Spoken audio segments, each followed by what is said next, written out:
Chittagong medical college হাসপাতালে ২০২৩ সালে ECG, echocardiography ও ETT পরীক্ষা করেছেন প্রায় ৬৫,০০০ রোগী। আর ২০২৪ সালে এসব পরীক্ষা করিয়েছেন প্রায় ৭২,০০০ রোগী। ২০২৫ সালে সেপ্টেম্বর পর্যন্ত প্রায় ৫১,০০০ রোগী এসব পরীক্ষা করিয়েছেন। এছাড়া চট্টগ্রাম জেনারেল হাসপাতালেও বেড়েছে হৃদরোগী।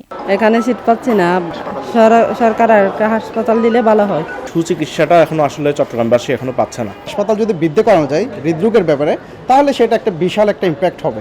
অনিয়ন্ত্রিত জীবনযাপন, ভুল খাদ্যাভ্যাস, ব্যায়ামের অভাব ও অতিরিক্ত মানসিক চাপ হৃদরোগের ঝুঁকি বাড়ায়। কর্মজীবী ও তরুণরা হৃদরোগে বেশি আক্রান্ত হচ্ছে। চিরঙের হৃদরোগের আক্রান্ত হওয়ার প্রবণতা বেশি। বিফ মানে মেজবান বেশি খায়, কম পরিশ্রমের একটা টেন্ডেন্সি হয়তো এখানে থাকে।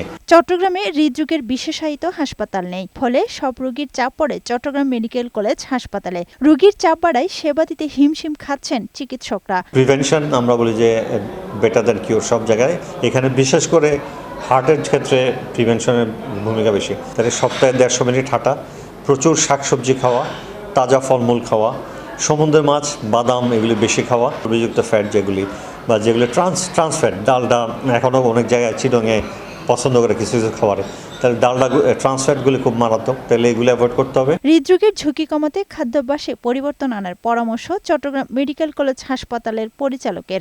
ডেলি যেটাকে আমরা বলি ব্রিক্স ওয়াকিং ফর 30 মিনিটস, এই জিনিসটা আমাদেরকে মেনটেন করতে হবে।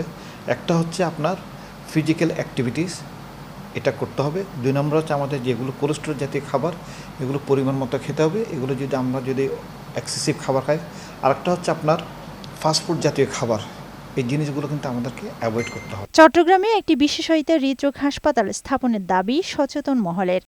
আফরোজা সুলতানা, বৈশাখী সংবাদ।